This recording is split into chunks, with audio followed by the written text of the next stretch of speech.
hear me now? Yep, ready? All right, here we go. 3, 2, 1. You know me, I've been around forever.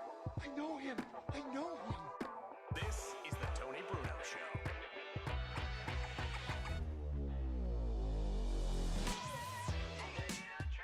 Here he is, the godfather of sports radio. Here's Tony Bruno.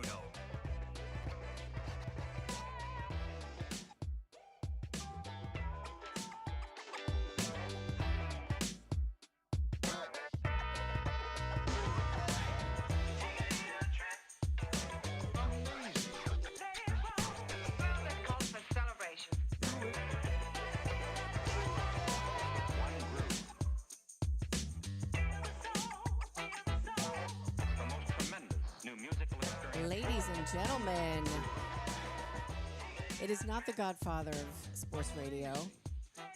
It is his trusty sidekick, Miss Robin. Tony was supposed to be here tonight, and he's still upstairs. I don't know if he's going to make it. He is not feeling well again. This whole process of colitis is a much longer, drawn-out thing than we ever could have encountered. They say that it's like pneumonia, that sometimes it can take up to a year to really feel yourself again. So poor Tony is upstairs. He was feeling good this morning. He went upstairs, took a nap because he was feeling tired, and now he's not feeling good. So we'll see. I'm hoping that he will join us at some point. But we shall see, and I'm going to endeavor to do this by myself with the help of the fabulous Bisa. Bisa, are you there? Yes, I'm here. Hi, everybody. Bisa. Thank you so much for helping me out on this, because this is actually technically, I think this is the first time I'm ever trying to do this show by myself, which it's hard to do a show on your own anyway. But I've never actually tried. I've always been the sidekick. So here we are. So I'm hoping that we are going to get a lot of people that are going to knock on the in the knocker room and come live, so that you guys can help me fill this time. If we go full 2 hours, great. If not, then we're just going to do 1 hour tonight, because I really didn't want to disappoint everybody again. We have not been able to do shows for the last 3 weeks with Tony being out, and we had this big hype up of Tony being back, and now he's not back. So I didn't want to disappoint everybody again. So here we are. I guess everybody can hear me. I need to turn on the TV so I can actually see the chat. So Bisa, what have you been up to? Has Las Vegas been busy lately, or has it died down? What's going on over there? It's kind of dead. Yeah? Like honestly, it's kind of dead. Like you'll be out and you're just like it's still Vegas. So like seeing the strip, kind of like you're able to fully walk the strip without bumping into people. So that's crazy. Wow. um, right now it's raining. We love that because we never get rain. Wow. No, you don't. But when you do, though, is it like a hard rain where you're going to get flash floods and stuff? I definitely did get an alert for that. I did.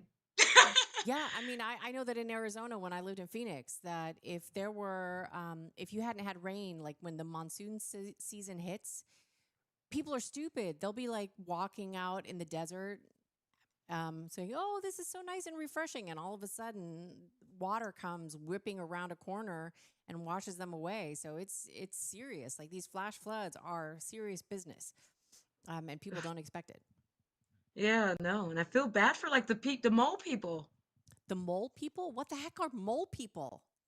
You don't know about the mole people? No.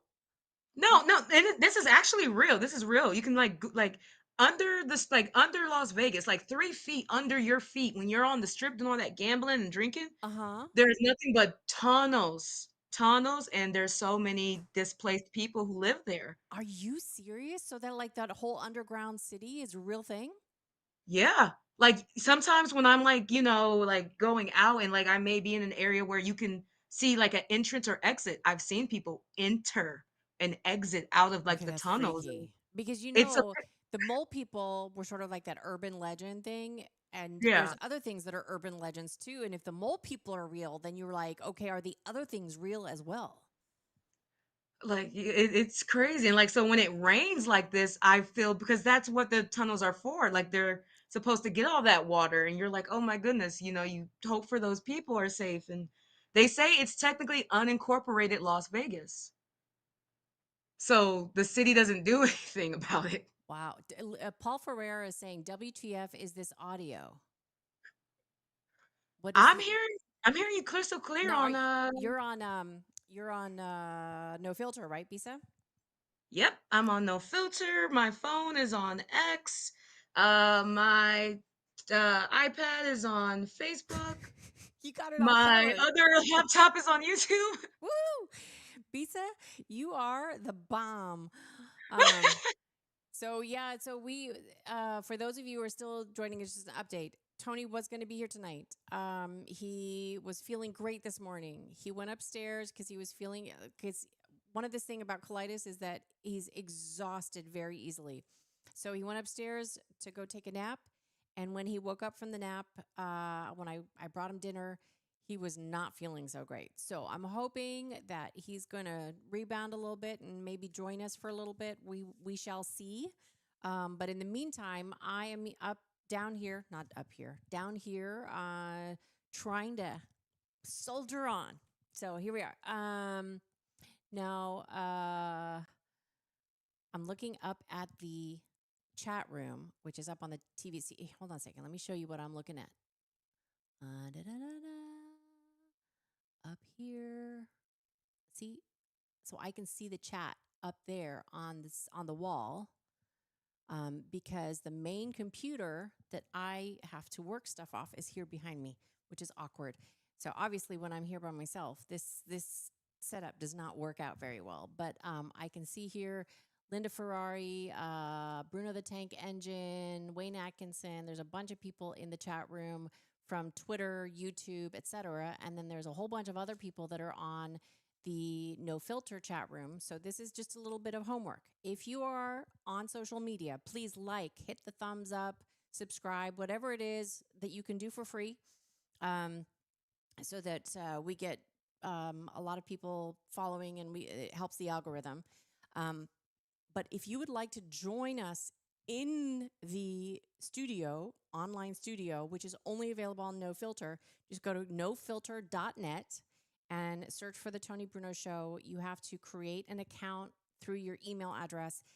We don't track anything. You don't get sent anything. It is nothing like some of those other places. This is just all legit. And then you can join us in the green room, the knocker room, we like to say. And if you click on the little thing that looks like a fist on your lower left-hand screen, then I will see you in the green room and you can join us live on camera. If you don't want to be on camera, or if you're naked, leave the camera off. We can still hear you on audio. So, Jason May, Tony is back. Well, sort of. Tony is back, sort of, but not yet on camera. So hopefully, but we have a lot of things. I mean, I've been preparing. We watched the games last night in the Philly games, and those pretty much sucked. That might have attributed to Tony not feeling very good today because the Eagles and the Phillies kind of shit the bed. And the I Flyers. Oh, and did the Flyers shit the bed too? Yeah, it was a historic triple loss, and Oh, apparently the only other time it happened was also in Philly, October 16th, 1983. oh, damn. Okay. I feel sorry for everybody in Philly, man. Tony, maybe this is why Tony doesn't feel good, and he's just ashamed to show his face because it was really bad. I don't know what happened. I don't know what's been going on with the Eagles. They are just stinking it up the last 2 weeks, and but the Phillies, I felt really bad for the pitcher. What's his name? Um, the new guy, and he came.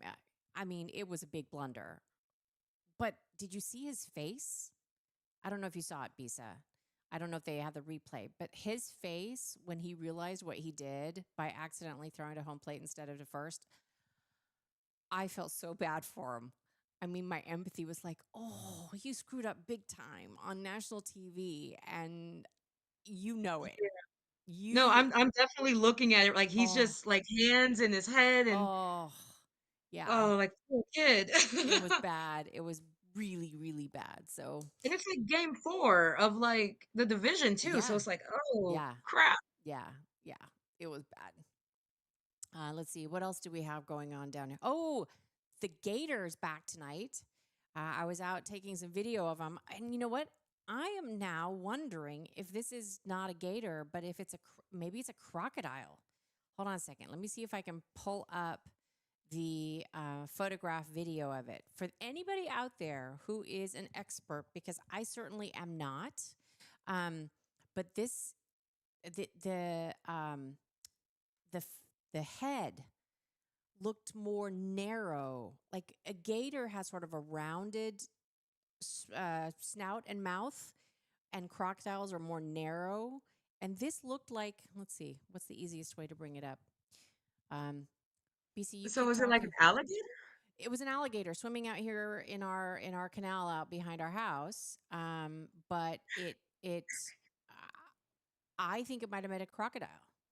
Steve says, you know it's a crocodile if you see it after a while. But um, oh, come on, computer, why are you not allowing me to do this? Google Photos. Let me see if I can do this. Google Photos. There we go. Sign in.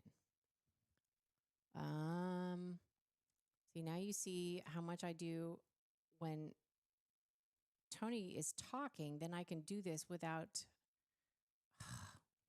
Man, Don't worry, you keep going, Miss Robin. While she's doing that, I've been taking notes, guys. I'm not Tony. Be gentle with me. Don't give me the badum. Um, so okay, so in sports news, the Suns passed the Nets 132 to 127 in overtime. mm-hmm. Crazy. What else we got going on? So Jackson Dart, the rookie, he actually led the Giants in that 34 to 17 upset over the Eagles, and a lot of people are really impressed with this kid. He threw like 195 yards, the rushing touchdown, and yeah, like that's really impressive because they're 4-0 still, right? Yeah, yeah, yeah. Okay, It was impressive. like I mean, I know this is an Eagles channel. I don't want to No, get it's fired not. from Mr. No, Tony. no, it's not in it because Tony really. I mean, he'll talk about them all, but everybody knows he's a homer. But it's not an Eagles channel. It's just that we have a lot of Eagles listeners because of Tony's Philadelphia background that love him a long time. Me love you long time. So but I mean, when I first came to the States and was introduced to football, I was a Niners girl. I mean, I was a 49ers because my dad had lived in San Francisco for a while, and then when I met my to be husband, we were in the Bay Area, so and it was during the Joe Montana era, so that didn't hurt. Um, so yeah, so I was a Niners girl, and then when I met Tony, it was just easier just to switch over to the Eagles. There would have just been, it would have. I don't know if our relationship would have lasted if there had been that rivalry inside the household. so so yes, I did. I did jump ship, and because I wasn't in like the Niners. I love the Niners. I love Joe Montana, but I didn't grow up with it. It wasn't like something I was vested in. I still, to this day, I don't know how, but I have not yet absorbed all the rules of football. I still don't really get it. Um, so I don't claim to understand the rules of football. I don't claim to argue about, you know, things that happened during a game. I can appreciate certain things. If I see an amazing catch, or if there's something that's clearly like if I understand enough now to know if somebody what I think clearly made a touchdown or something, then I'm like that was a touchdown. But other than that, I let Tony be the voice of reason there. So yeah. Do you understand all the rules of like I understand soccer obviously better. And that makes me understand hockey better because hockey rules are very similar in a lot of ways. Um, Basketball, I played in high school, so I get the basketball. I had to learn that, but football still kind of eludes me. There are just so many bizarre rules and little tiny things, and having Yeah, I think like I think I'm able to for the most part. Like I'm definitely sure there are some people here in the chat that can put me to shame and educate me, but I think for the most part, I get what's going on. yeah. Um, and speaking of soccer, I watched my first like real international game yesterday. Oh, did you? Which game was It that? was England versus Wales, Uh huh. And what do and you think? England won. Yeah. It was great. I loved it. Yay! There's so many Americans. They claim that soccer's a stupid game, and I don't know. I like you think of the to me soccer is like true athletes. I mean, the fact that they have to run the entire match and they're it's just it's amazing. Although if I had to choose a sport that I think epitomizes manliness and physique and whatever, uh Australian rules football. Aussie Ooh, rules. Yeah. Have you ever watched an Aussie rules game? no. Oh, Bisa. No, no, please. I love this. I'm waking up at 5 in the morning to watch a pay-per-view event for WWE. You know I go to the indie wrestling because I show you the videos of me getting hit all Yes. the time. So no, please tell me. I love it.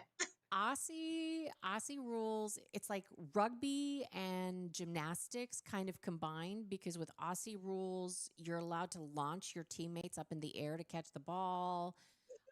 They don't wear pads at all.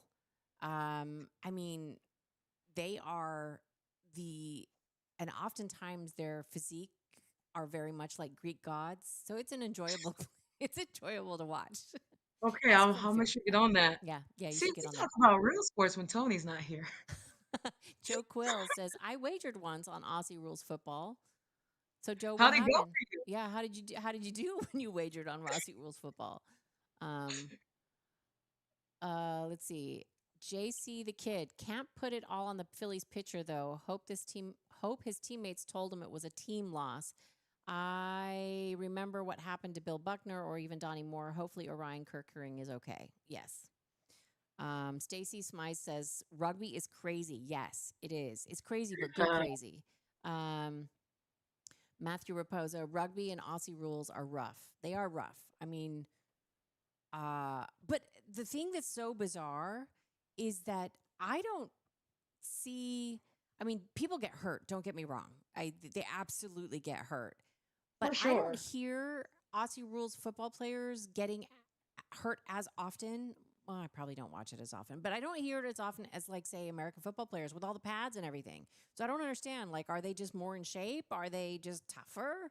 Like somebody that knows both sports really, really well. What say you? I would love to hear your opinion on that one because honestly, are Australians just more tough? What's the deal? I would like to know that. No, I Um, think they are. Like that whole that place is crazy. Have you seen their bugs?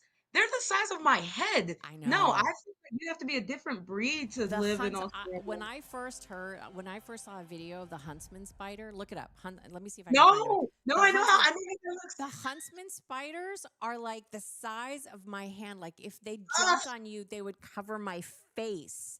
And Oh god, when I no. first saw a short clip of a huntsman spider, I thought for sure that was like not real. I thought it was fake. It was from some movie. And then I found out that those are real. And I'm like, yeah. So my idea of going to Australia probably has changed. I don't know. And the huntsman spiders, thank God they're not poisonous, but Oh, they do have one of the most I think they have the most poisonous spider in Australia in the world. They have the most poisonous snake, I think. Um One of their cute animals, the platypus, also poisonous. Like it's just not safe. no. No, it's not. And then you look at the kangaroo and you're like, "Oh, kangaroos are so adorable, but their claws are so and they're so strong that they can and when they fight, they hit out with their feet and they can like gouge your entire stomach open with one swipe." Um Ugh. and then the cutest animals in Australia, the koalas, they all have chlamydia. And they shit all over I you. heard of that. Yeah. So I'm like, what's the deal with Australia? Damn. No, Kiwis are New Zealand. Play action reel. The uh I don't know if all those same animals are in New Zealand. You would think it's kind of close by, but I don't know. Again, I this is these questions that I have that I don't know how to answer. Um Matt Raposa, Australia's where everything wants to kill and eat you. Pretty much. Speaking of killing Yeah. and eat, okay, I found the video, or the picture and video. So Oh my God, hold no. on. Oh my God, I'm I cried. No, this is not the huntsman spider. So Oh, this okay. this is our what I thought was a gator because we'd seen him before, but I went outside. I was able to catch him outside and zoom in on him. See the snout? I That looks narrower than what I would think a gator would look like because I looked it up. And then I have video. Let me see if I have so So wait. you have your own Loch Ness monster. Well, I mean, I'm sure that there's a lot of things underneath here that I really don't want to know about. Hold on, let me see if I can get a better. See here, here he was. This is, and he was only from nose to tail. He's probably about 5 feet, maybe 6. Not sure, but I'm 5'3". but he's really skinny. This is not a big fat like old gator. This is a young, whatever it is, whether it's a crocodile or a gator. This guy is young. Um, let's see here. Let me see if I can pull this up. Here we go. Okay, so now, see, you can see him swimming here. Yeah. Um, I can somebody that knows, can they tell me, am I looking at a gator or a crocodile? And then our next door neighbor came out. Oh, let me see if I can find this one. This was actually pretty funny. Um, he was fishing, and I said, "You can see him over here." And so he was casting his bobber out to whether this is a croc or a gator, we don't know. Um, and you can see him. Can you see him going after it after the bobber? Yeah. See, I can't tell. Come on, tell me somebody. What do you think? What do you think? Is it a gator or a croc? I John from Mayfair says, I think the rigid back is indicative of a Florida croc. See, that's what I thought too. I thought the same thing. So I think that that's a croc, and they are more. Gators are much more laid back. They're very chill. Crocodiles are more aggressive. So you definitely don't want to fuck with them, which I wasn't planning on doing anyway. So yeah, there we have it. Um, Now, what's happening in the news besides sports? Let's see. Did you see the Publix now in? I don't know if you saw this. This is probably not a national news thing, but Publix is a grocery store chain down here in Florida. They are now going to allow open carry in the grocery stores. I can Huh. remember the first time when I moved to Phoenix, Arizona, and I went to go get gas, and I was like it was like a little 7-Eleven, and I went to go pay inside, and I came from California with my 2 little kids in the car, and I freaked the F out because I saw somebody with a gun inside the 7-Eleven. I thought, oh my God, they're going to be holding us up. And then nothing happened. And I mentioned something and they're like, oh yeah, Phoenix is open carry. You can just have it right there on your hip. You don't have to hide it or anything. I was like, oh. And after a while, you just got used to it. Like it wasn't a big deal. So I don't see open carry here. I don't really see people with a holster on their hip. But it's Yeah. interesting that Publix is now saying that you can if you want to. I don't know. That that's crazy to me. Like I've been to public once because, like you said, it's an East Coast thing. It's like a Southern thing, Yeah, it's down and I south. mean, like it just seems so wholesome. And I don't know. I feel like somebody may not have their sub correct, and it may just go haywire. Well, see, this is how I feel because I think that there are enough good like we were at where were we? Home Depot. We were at Home Depot just the other day and we had to buy a new washer and dryer. The washer and dryer that we had from when we first moved down here in the condo took a crapper and it was not fixable. We had to buy a new washer and dryer. So we were down and we got this amazing deal. I'm all about the deals. Like buying something full price, it hurts me. It hurts my heart to buy something at full price. And especially with, all the prices having gone up. Washer and dryers, really good ones, are like $1,000, $1,500 each for each Yes. machine. So um, we knew that we didn't want Samsung because Samsung is what we had, and their motherboards or whatever the electronic boards, they tend to give out after a while, and they're like $400 to replace. That's not including labor.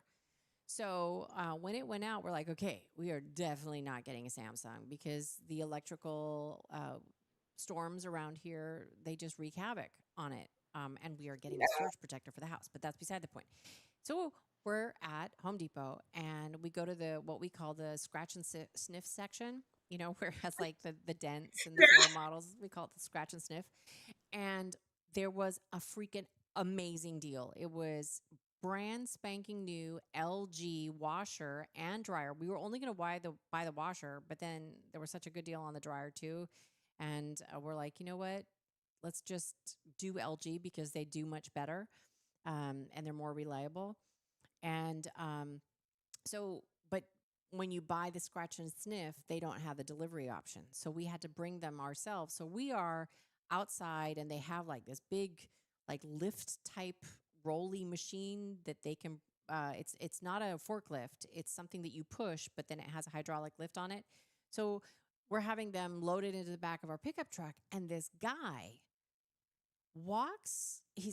he walks in between the guy that's lifting it up and our pickup truck, walks towards the front entrance of the Home Depot, goes inside just for a second, then comes back out and is like crazy eye posturing looking at Tony, who's sitting up trying to receive this big washing machine.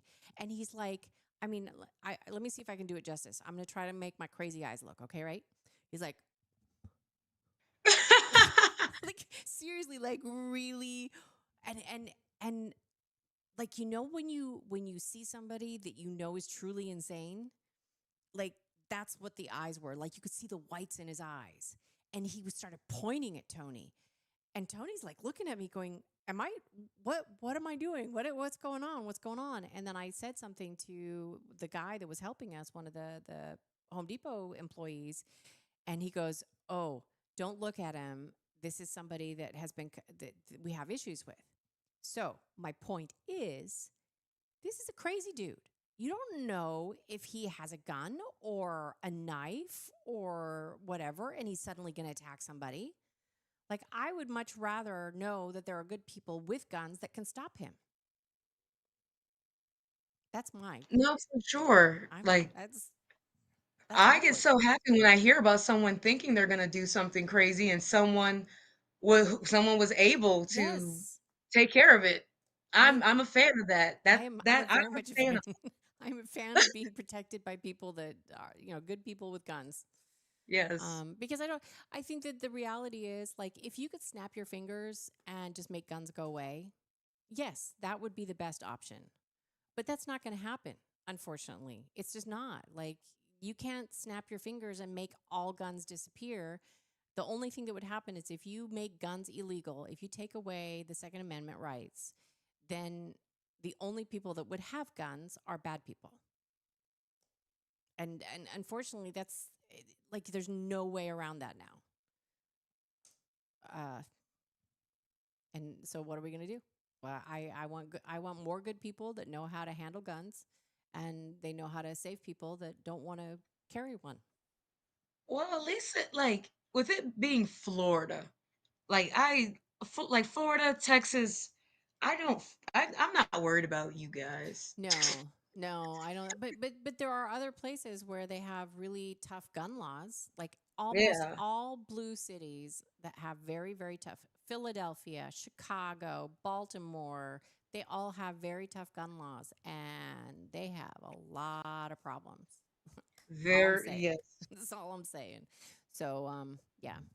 Um, Anybody that would like to go into the knocker room and come live and help me out with me and Bisa trying to keep things afloat here while Tony is under the weather. And just so that you know, he has absolutely been hearing all of the wonderful prayers and stories and thoughts that have gone his way. He's very much appreciated it.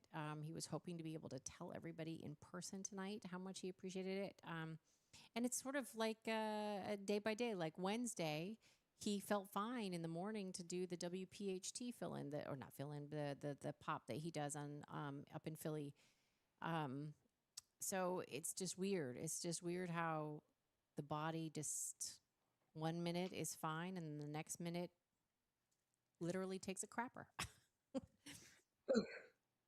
Mm. But no, like that post I did, like that went out with asking about the memories. It was so cool to read, like Yeah. 'cause I mean, like we see in the intro of the show, Tony is not new to this. Tony's been around for a while, so to just He's hear literally so been many around for different decades. I like to hear just so many cool Yeah. stories or like, I've even seen here in the chat, I can't find it, but someone mentioned, like being here because their late parent really loved Tony and, Oh, you saw really? so many, I missed that yeah, one. yeah, it was, oh, where did you go? Someone like mentioned it with like a few minutes ago. Oh, that's So very like cool. you know, like See, that post the and fandom for Tony Bruno has been handed down from generation to generation. yeah. Like that was just so cool to That's like very just cool. really read and like to just like wow, like I know Tony's a well-traveled man and everything, but just Yes. he's touched so many people and so many people said like, hey, like someone on Facebook had mentioned that he was so kind to like I believe their daughter or their sister who was sick, Oh, before they passed. Like he was really like great with them and oh, that's so like sweet. so Yeah, no, like Tony. I mean, Tony is. I mean, there are other obviously celebs and radio hosts who are like Tony, who really like being out amongst their fans and being around them. He feeds. He doesn't. It's not an ego thing, but he feeds off of the energy of being around his fans. Whereas I know a lot of radio hosts who actually don't want. They just want to be behind the microphone. They don't ever want to see their fans. They just and they feel uncomfortable being like almost annoyed. And I wonder, I'm thinking of one person in particular. Maybe you know who it is that I'm thinking of. Not you, Bisa, but other people out there who have a persona that they want to keep on the radio that they are definitely like not like in real life. And maybe that's why. Like maybe those people, like Tony is the same on the air as off the air. Absolutely 100%. He is like you hear him, you see him, he's the same. There are other hosts who put on a persona. And maybe that's why they don't like being out in real life because it's harder for them to keep that persona going. It's a theory. I mhm. don't know.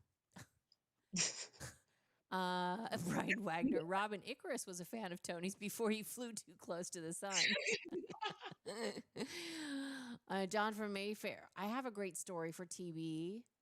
Hold on. Let me see if who is in the knocker room. Play action reel. Let's bring him. Woo! Yeah, let's bring play action reel up. And then let's see if I can figure out how to do all these things. There he is. Woo! Hey, Hi, Play. Hey. Let's see if I how can you hold on. doing? Hold on. I I'm will. holding. Where should I hold though? Well, you need to hold so that I can bring your camera Ah, and make it. I need to make it bigger. he said. There you go. Okay, now you're Ah, there. Boom. hey, thanks for holding it down, Miss Robin. You're looking good. Oh, thank you very much. It is it's weird carrying a show. I have to say, like people have asked me. They've asked me all the time. They're like, "Robin, why don't you just do a show by yourself? Talk about the things that you like to talk about." And I was like, "Oh, the idea of having to go like it's much more complicated than you think it is trying to keep on topic or go from one to the other without having there be dead air and True. and also You know, when I'm a you school. also when you know So, when you have sorry but when you and being able to not interrupt your guests when it's much and I did listen that. but Tony like he's the best of the best so it's hard to like try to do it knowing how much better he does it if that makes any sense. I can relate. It was in 2022, the World Series, um, Phillies Astros, Uh-huh. and it was going to be a watch party. I'm an Astros fan, so I watched Game Seven, and it was basically me. Tony couldn't make it. Steven Luker couldn't make it. Uh-huh. So you just little old me just BSing the whole the whole time. And they got some guys hopped in, but I was like, "There's no way." And then you remember that Super Bowl in Vegas? Yeah. He was running late, and I think you guys asked me, "Hey, would you mind kind of like filling in?" I'm like, "Oh yeah, okay." Next thing you know, Frank Caliendo pops in. I'm like, "Oh, it's on now, bro." So I know you're doing just fine. You got a lot of topics, and hey, you planned. I know you are a severe planner, as they used to say. So no worries. I am, but here's the other thing is that I do know my limitations. Like this is supposed to be a sports show, and Bisa is way more knowledgeable in sports. So thank God she's here than I am. Like No, play action takes it. No, no, he no, is no. here. I know, but what I'm saying is like I know, like I just crossed off all the stuff that that we were gonna discuss earlier about sports because I'm like I can't, I can't, I can't pretend anybody that knows sports, they're gonna go, "What the fuck is she talking about?" So I wouldn't even try. It would be embarrassing. And so if you're here for sports, I apologize. Yeah, we 'Cause- kind of faded once you got into the Aussie rules football. We faded, and yeah. but hey, nobody's leaving. Don't you worry. We got Bisa. Are you now, Bisa? Are you still in Vegas? Yeah, I'm still here. See, Woohoo. she's close to UNLV. She got all that sports like all around her, so she got your back. You She know it. does. She totally has my back, Yes. and she also prepares a lot ahead of time. So I can't thank her enough. Um, so yeah, she's Is your water all good to go and all that? yes. We ended Okay. up getting we had to get rid of our original system. And by the way, I just want to give a huge shout out to Aquasana. They didn't give us anything for free, but we had purchased Aquasana because they'd been recommended, and they honestly thought that they were, Aquasana's done other wells here in Florida. So they have a whole well system, filtration system, and All right. they thought that it would have no problem. They did not count on our water here sucking so bad that their system just couldn't keep up. It needed, Mm, we needed a whole house RO. Like we have a tank outside that is taller than I am. I think it's a 350-gallon tank or something like that. It's huge, and it requires this whole thing, and it's an R like reverse osmosis for the right. entire house. So every single faucet, spigot, everything here is now reverse osmosified. Is that a word? What about I just made that up. yeah? Oh, you're gonna love it. But what about like you have any hard water problems or anything? Or Not yeah, anymore, not because of yeah, the RO. The RO takes yeah. care of all that. Takes Prior care of that. to our the salt from the well was such a high content. Well, you would know this because you know water and on all that. The parts per million, the ppm meter, goes from 0 to 5,000.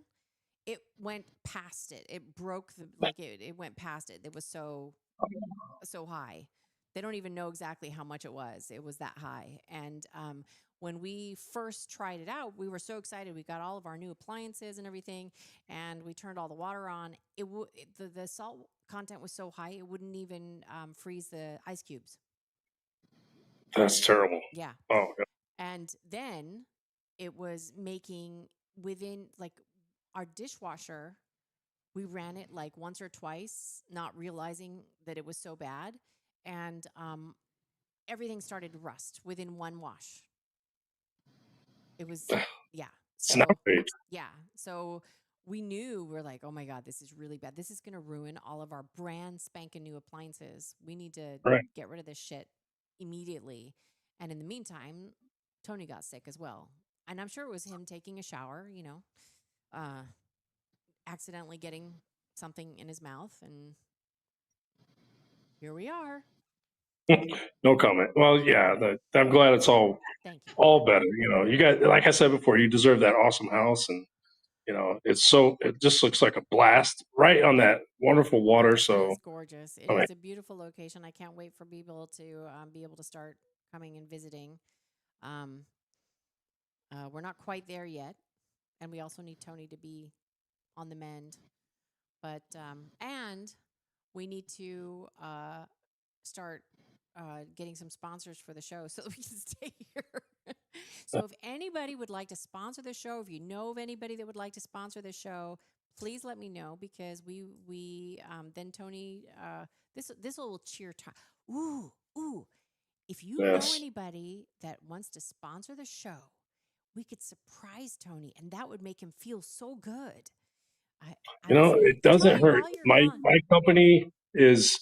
I got to get with they love doing that. So Ewing, if you see the hat I'm wearing, so yes, they're across the country. So that's definitely in my wheelhouse. I can start the ball rolling. that would be awesome, And, because we're national, so we are kind of all over the place, and we can tailor things to Phoenix.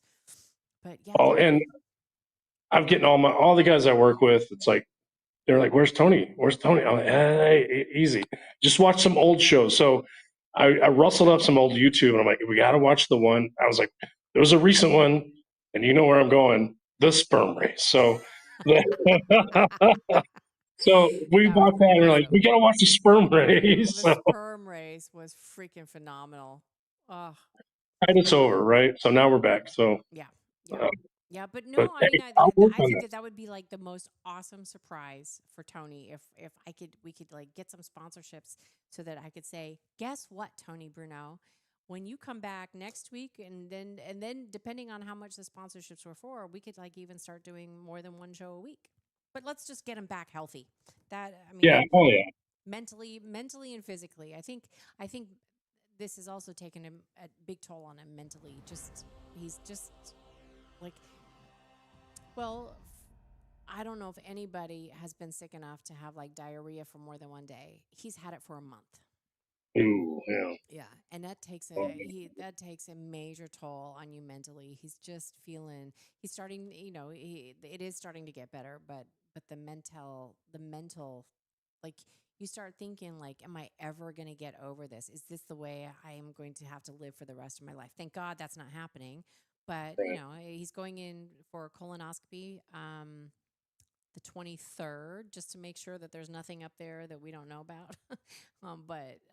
Yeah, I mean, it takes a toll on you. I can't even imagine these people that have chronic diseases like ulcerative colitis. Yeah. My wife, she has everything, GERD, and Oh God, except every God day, bless it's her. just I mean, I the know that worst there's for her. medication, so he hasn't had any medications to deal, specifically for that.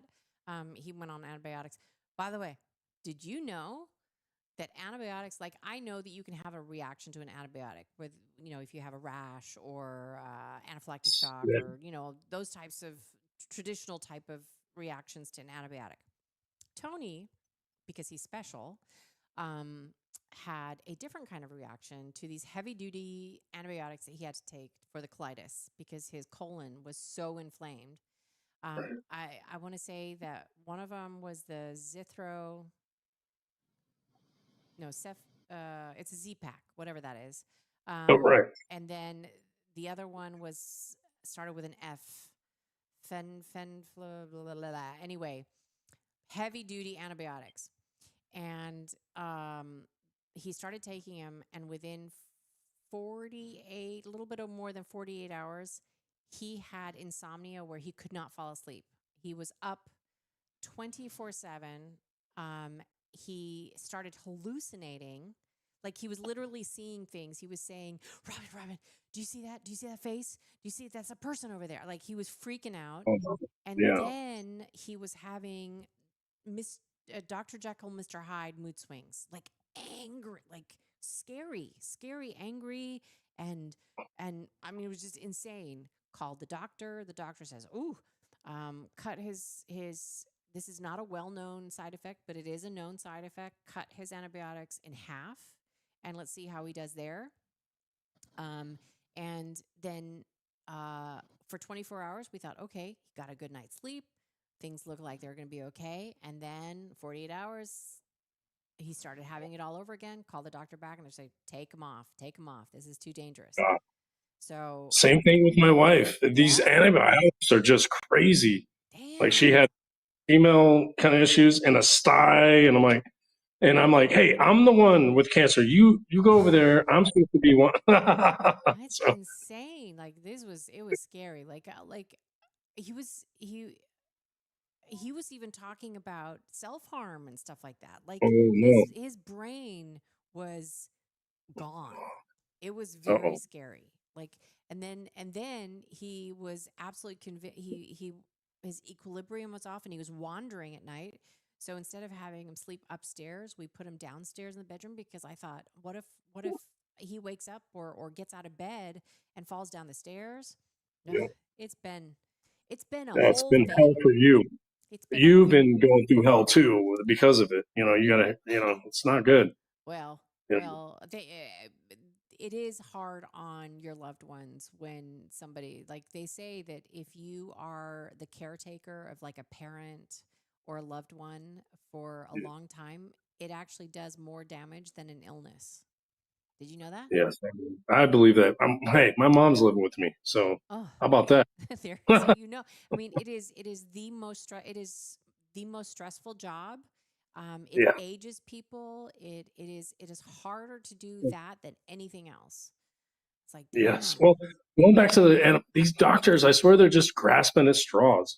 They don't know much more than we do. Here, try Yeah. it's worked for 99% of the people. Yeah. Try this, and then I got a rash forever now. I'm like, Yeah. God, it's like I did too. Like he gave me some stuff, and I had a rash. It was just like, and then I tell the doctor, he's like, just use some cortisone. Like it was no big deal. Yeah. Like No. I got to live with it, jerk. So. Was it an antibiotic? It was an antibiotic, of course. And then there's steroids. Talking about Yeah. not sleeping, so Yeah. it's a mess. But hey, I'm glad you guys are cruising back, and Well, you're looking we're really good. almost, You're yeah. They got me on some God knows what, and I'm trying to trying to stay healthy, working out, and all that stuff. So yeah. less beer, less alcohol, all that. No less Mm. sugar. Yeah, So sugar and alcohol and oils. Oil's bad for you. yeah. I'm taking magnesium. I'm doing like all the supplements and alkaline water, like it, whatever. I Yeah. feel like if it works, it works, right? So Exactly. I think that a lot of people, they're chronically ill, they get desperate. Like I would like I think that if it like you're at a certain point. I know that like my dad had chronic pain for years. His back was disc on disc and he was willing to try anything. He's like, "Oh, at that by the time you're years and years in pain or miserable, like yeah, I'll try something. gimme, gimme. Give me whatever. I don't care. I'm gonna die anyway." I know Oh, that's kind of like disappointed. This dark and gloomy, but no, I totally get it. I get it, and I think that our healthcare system sucks. Don't I get me think started. we can all agree on that. All right. Well, it was great Well, I'm talking gonna to get you. out of your hair, you guys. I know you're gonna kill it, Miss Bisa. Hold her down over there, will you? And We got this. Thank you, Par. Thank you. excellent. Bye. Yeah. Bye. Take care. All right. I have a lot of people. Oh, AJ in San Antonio. Hey. Joe Quills, they found brain matter in my colonoscopy. I don't know. Joe, I don't know when you're joking or not. Your sense of humor. Sometimes it's like there's like you're so deadpan about things, and I'm like, were you joking or is that real? What is this? Brian Wagner, I think a dirty tampon is the drink special tonight at the dive bar. Ew. No thanks. Paul Ferreira, what up, Miss Robin? Stacy Smith, I hope the next time you're on you have good news. I agree. We need good news. We need good news a lot. And I really appreciate we have so many viewers right now. I thank you guys so much for supporting the show even when Tony's not on. I know I'm not as exciting, but I'm trying to keep it up. And I knew that everybody would be really, really disappointed if we did not have a show again tonight because of Tony very last minute not feeling up to it and going back to bed. So thank you, AJ in San Antonio. Good news. I'll make a call. AJ in San Antonio. That was real, Robin. Oh no, Joe was joking. Thank God. But the stranger things have happened. I mean, they have found like those stories of somebody who, when they were in the womb, they absorbed their twin, and then their twin ended up in a certain part of their body, and they thought it was a tumor or cancer, and then they go in surgery, and then they find out that it's like uh, a brain or something else from their absorbed twin. Those stories are so wild. Yeah, I've heard of that. I It is know. crazy. Isn't it crazy? Like, I always wanted to be a twin, but I don't think I'd want to be that kind of twin. And there was even a story. This one was really bizarre. It was a story of a woman who went in because they thought that she had a tumor, and her twin was absorbed into her uterus, and it was calcified. It actually, Jeez. like, I don't know exactly how that worked, but crazy medical weirdness. If you have you has anybody ever been to the Mutter Museum in Philadelphia? I am not squeamish on almost anything. Like, blood doesn't bother me. Watching surgeries or something doesn't bother me. I'm actually kind of fascinated by a lot of these things. The Mutter Museum, there were quite a few things where I was like, oh, oh, that's not sitting well with me. There's some really, really crazy, gross things in there, but it's so worthwhile.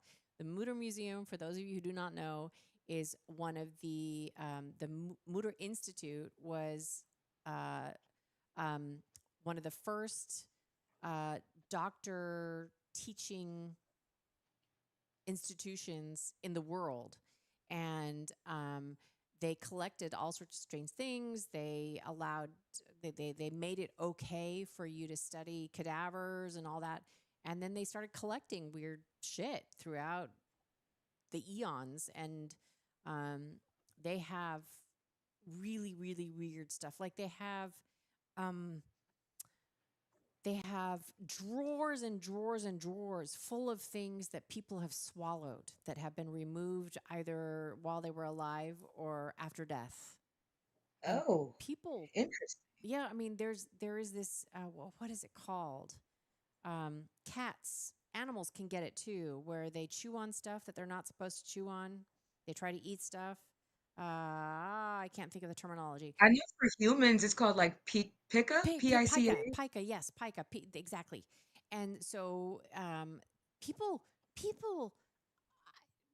why? Like, what makes you want to eat? Like, uh, paper clips and safety pins and like really weird shit. What the hell? I don't understand it, but it is. It's a phenomenon that's not that unusual. It's more usual in animals, but humans are animals too. Exactly, right? Yeah. Play action real. I accidentally swallowed a penny when I was 2.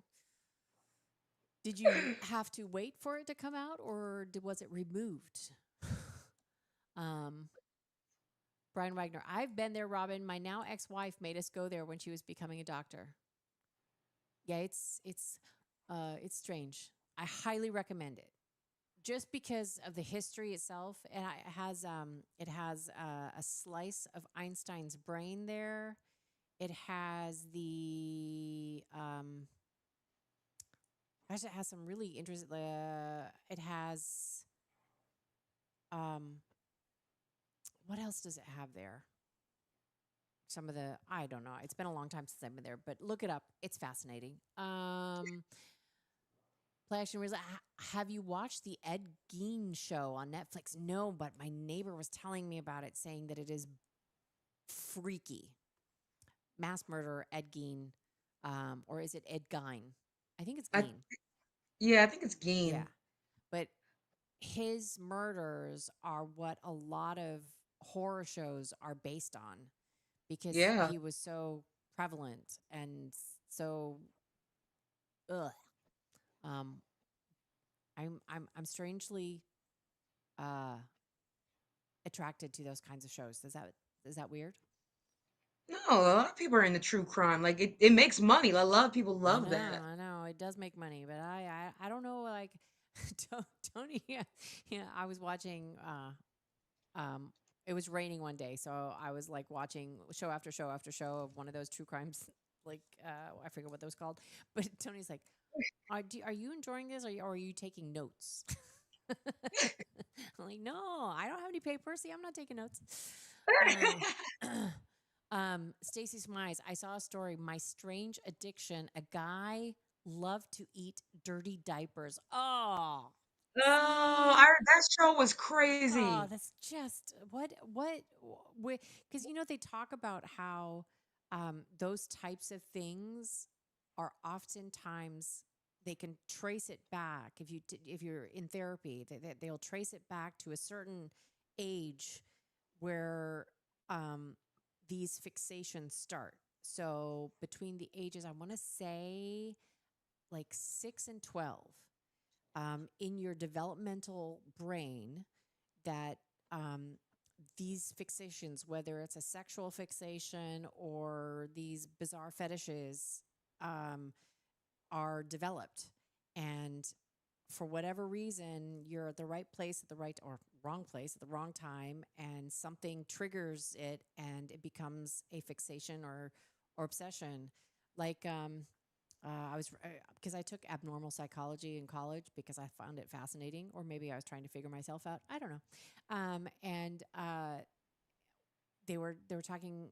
There was an example of a boy or man who was trying to overcome his fetish addiction to feet, like sexually, because he didn't. He it was embarrassing, but that was like the only thing that would turn him on. And he was in therapy, and they traced it back to him going with his mother shoe shopping, and the whole process of where she would be given like a stocking to put on to try the shoes on, and the woman or whoever it was, the way they held her foot somehow or another triggered, and that became sexualized, and so that's how he became a foot fetishist. Huh. And it all brought it back to when he was like 6, 7, 8 years old, going to the shoe store with his mom. Weird, right? Our Like they brains say, like a lot of kinks are apparently passed down. from parent. Yeah, like no, there's a whole thing about this. Like they say some of these kinks that you may be within the family. Hmm. Well, I mean, Well, that I'm can, I actively don't know. looking it up right now. Kinks passed down from parent. Yeah. There's debate and limited research, but evidence suggests that genetic factors and brain chemistry influenced by parents and family can play a role in the development of certain sexual preferences, behaviors, including kinks and fetishes. Interesting. Well, I wonder if, oh, Well, that I would, mean, okay, like for a guy, like, like if their dad likes a certain type of woman, I could right. see a young boy picking up on that. Yeah, yeah, no. I mean, if your dad likes big boobs and makes it known that he is a boob person, that could It's be passed down. But like, you would it's think that just there's like certain the type, kinks. there's certain fetishes that you don't exactly make it Known. known. Yeah.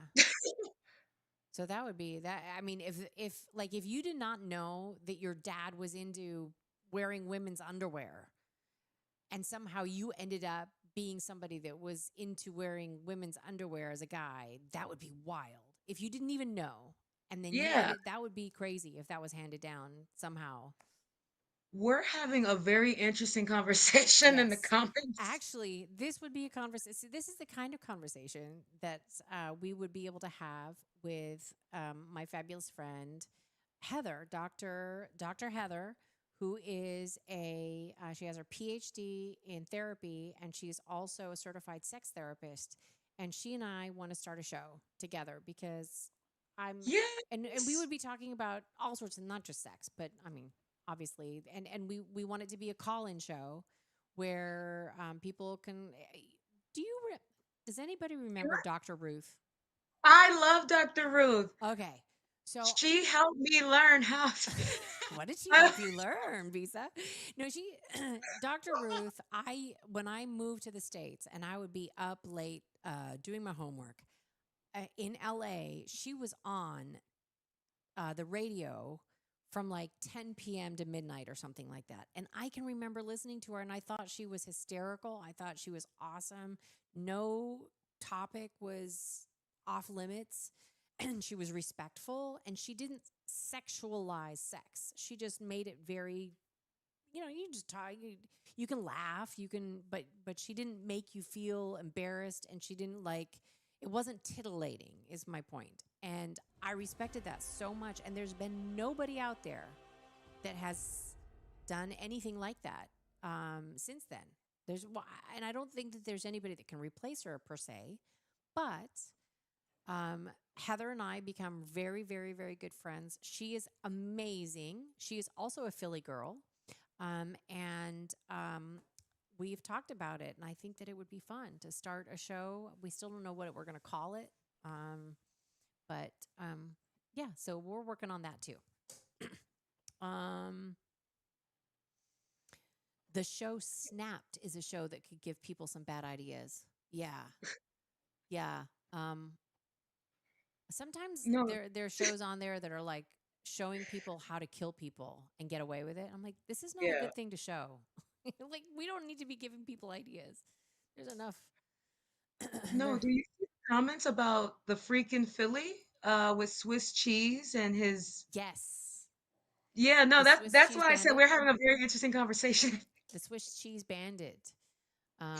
That's one right there. It's like he has a combo mambo. He not only was an exhibitionist that would get off on doing things in public, but he chose Swiss cheese to pleasure himself with. Um, one, stinky, uh, especially after one use.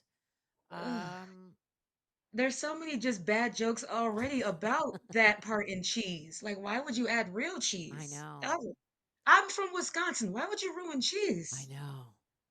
That's just wrong. One should never ruin cheese. Cheese is too. Ugh. Look, um, so one of the things that Heather and I do not have in common at all with is that she has recently decided, for health reasons, she's going to go vegan. I'm like, oh, girlfriend, uh, how can you give up? I mean, it's one thing to give up meat, Yeah. but when you're vegan, you have to give up all dairy. That means all cheese. Hell Yeah, no. that's me. I'm a vegetarian. Like vegan cheese is disgusting. I Ugh. don't believe in that. Yeah, I tried my And I'm brother's not once. and I'm not one of those vegetarians that have to like, oh, I'm gonna make a steak made out of mushroom and carrot. No, no. Okay, I'm fine with my lettuce. All right, I'm fine with my veggies, my beans. Oh, Like now do you I eat? don't know. So I've had some really good fake meat. There's a couple ones out there, and I've gone over to Heather. Her mom cooks a mean vegan chili. It was delicious with whatever fake meat that they used. It was fabulous. I was okay with that, but I don't know if I could give up like a good steak. No, Brian, I'm not the vegan. I'm just a vegetarian. I'm just a vegetarian. I don't know. There's so many meat recalls every damn day. I kept seeing there was just and it tasted weird. And I think that's why like 11-year-olds are like 6 feet tall and got full beards and stuff. So I'm just like, I'm gonna stay away. Like No, in the reason why everybody in the Netherlands is like I'm short compared to my a lot of my girlfriends, and I'm almost 5'10". I'm short. My best friend Sylvia, she's taller than me. Her sister is like over 6 feet. Um, um, the Dutch people are becoming shorter. They were for eons the tallest people in the world on average um, because they ate steak and potatoes and milk and cheese. And they didn't and they didn't eat any of the nasty stuff. They're like the fake shit. They didn't put fake shit and mayonnaise. They ate lots and lots of mayonnaise. Makes you tall. So there, all you vegan vegetarian people. no, um, do I have any more? Is there anybody else in the? no one's in No, the no. knocker Well, room. you let me know because I have to turn around to be able to see that. So, hey, did you see one of the things that President Trump did? Italians are so back. Hold on, let me go down to 23. This story, I was pleased to see that Trump signed a proclamation for Columbus Day. Columbus Day is back, ladies and Okay, gentlemen.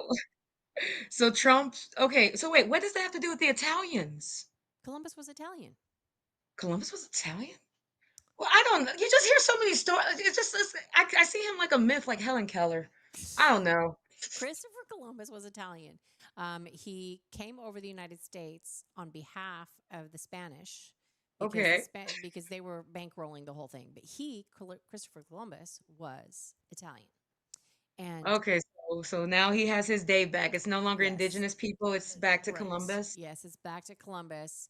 And I mean, I don't know if you recall during the whole heyday of the anti Columbus thing in Philadelphia, there's a Columbus statue um, and at the park right in the area where had a huge Italian uh, area.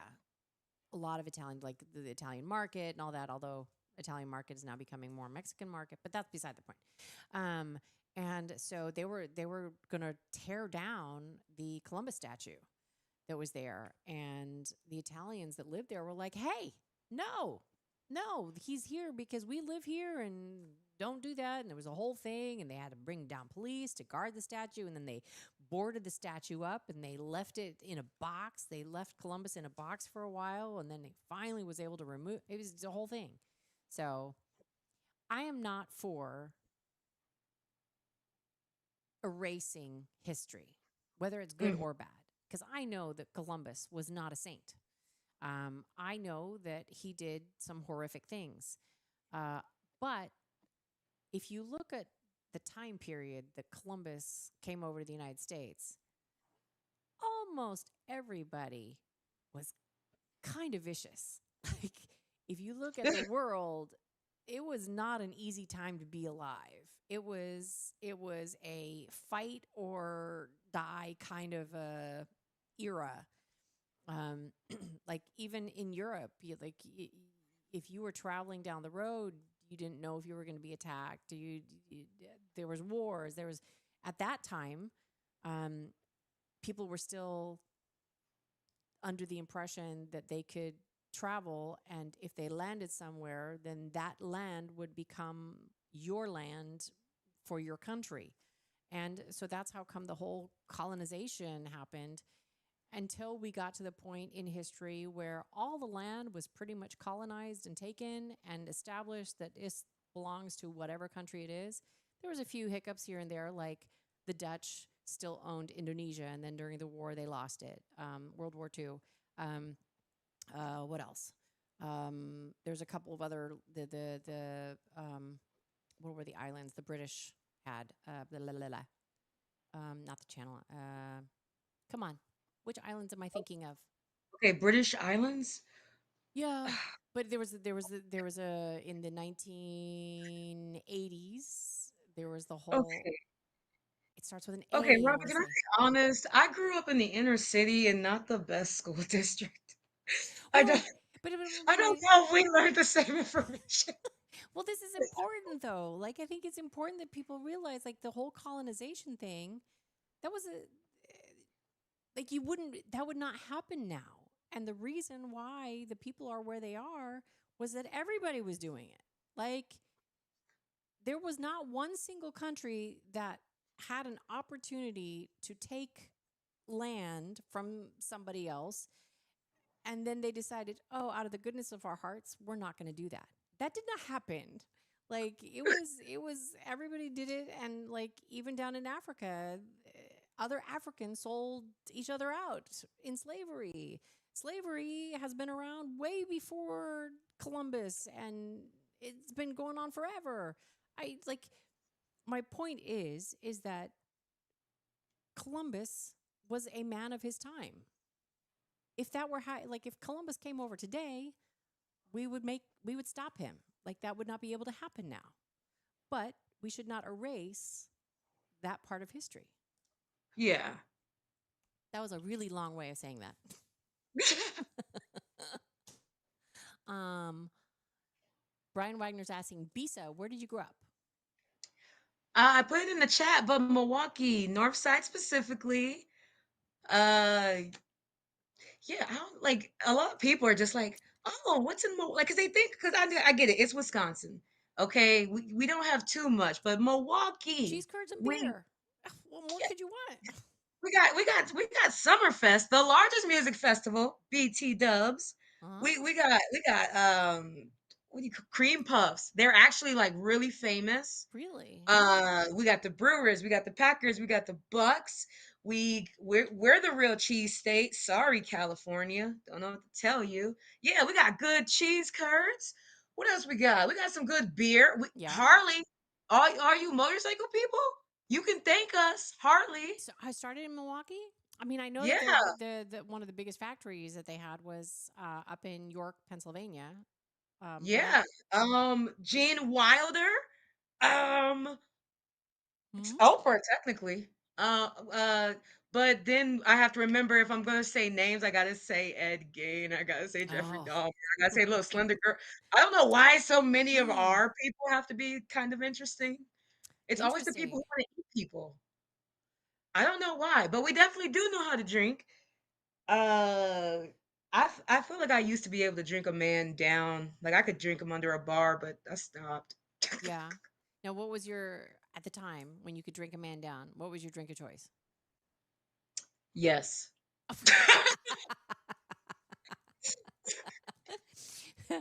All righty then. It was a little bit of everything. Um, my drink of choice, everybody knows. I'm a wino. I'm definitely a wino. I still am. Always have been. Um, I Ooh, for do. Christmas, I'm sending you wine. Thanks to the couch guy from the Sirius XM show. I do enjoy if I'm gonna have like a shot, a drinking shot. I don't like the like just downing shots. I've never Yeah. cared for those. I like a little liqueur shot where you sip on it. I Yeah. love me some coconut 1800 Oh, we got a tequila. knocker room guest. Oh, it is. If you've never tried, like I don't like the really sweet coconut stuff, like the Yeah. unless I'm mixing it with something. But coconut 1800 tequila is phenomenal. Ugh. It's We got delicious. James in the knocker room. James, the official archivist of the Tony Bruno Show. Let's see what he has for us.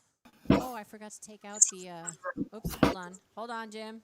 I have to make you so that because unfortunately, whatever this does, it doesn't allow me to keep it consistent. So I have to make you bigger and then smaller and then make it all purdy. Hi, Jim. How are you? How you doing, Robin? I'm good. I'm Nice talking good. to you again. Yes, Tony, we're all pulling for Tony here in Philadelphia. Oh, thank you. No, he knows it. He knows With- that everybody's pulling for but him. one of his one of his persons who used to work with Tony, he started as an intern, then a producer. He came back to 97.5. He has his own show now. Yes, and now Johnny Marks is Johnny on. Marks now on Thursdays. He's going to have Harry Mays there every Thursday now. That's awesome. Awesome to hear. I'm very happy Martinez, for them. Martinez used to do the hockey on, I guess, your XM show. You'll be there with him every Friday. So Beautiful. And so many Martinez, I know people that. that he started with that helped Tony. Help all these young people when they were like interns and Yep. producers. Yeah, no, I mean, there's so many. It's amazing. I mean, obviously, the up and comers now, not so much, but back in the day, up until probably 10 years ago, there wasn't anybody that hadn't worked with Tony in some capacity or another. It was crazy. It's unbelievable because I go back to him till the Fox show. Yeah. Andrew Siciliano and Mhm. Tim Cates and all these people. Tim Cates now is a Dodger. I think this is Dodgers Yeah. post game show. Yep. So he's helped so many people, but a lot of people helped him when he was breaking up. Absolutely, absolutely. Although, not so much in sports King because George Michaels and yeah, all no, those- absolutely. I mean, there was a lot of people that were in radio that helped Tony, but Tony was kind of one of those pioneers in sports radio. Like he was one of the first that started doing it full time. Prior to well, Tony, there was you had sports updates on radio, but you didn't have an entire program dedicated to no, sports. no. Well, but really, he started in news and he did straight talk, and Mhm. and first he didn't get his first real show of his own till 19 years into the business. It took him 19 years to do it because in them days there was that many jobs in radio. Yeah, There was there. not like today we have 24 this, 24 that. Well, Every- it wasn't every just that. It was that also back in the day that they wouldn't throw anybody on. Like you really had to work your way up. You start anyway. If you had to Yeah. start in news, you had to start in news. You had to Mhm. start in traffic in the morning, Yep. like he did. That's what you had to do until you got your break, and he finally got his break. And the other thing is that you couldn't that there weren't as many stations No, in one city. So for him when he was on is it WCAU? WCU 1210. Yeah. So he was on as an update guy or overnights or something at WCAU. For him to be able to move to a better time slot, he had to move to Alabama, where he got a really great gig as a co-host with their morning show there, and he started doing some other stuff for the sports teams in Alabama. And he got good enough and recognized back in Philadelphia. They're like, hey, that Tony guy, he's gotten really, really good. And then he came back to Philly and got a better time slot. That's when he worked with the great Don Cannon, That who is was correct. a legendary morning guy. And he came. Tony was basically just did the news, but then Don saw something in Tony and he started doing these little comedy bits with him. Yep, And that's where he really got his big break. And then I think exactly. KO in New York, he worked with the great John Madden. Mm-hmm. And then he came back to Philadelphia, and that is when he worked for WCAU, and that's when he got his big break. And he had the morning show, and that morning show was not a sports show. That was an all. It was an everything. No, WCAU was a straight talk show. Yeah, and it was. But it was unfortunately, they had a major problem at the station. They had union problems, Mhm. so they took the easy way out and they blew up the station. Yep. Yeah.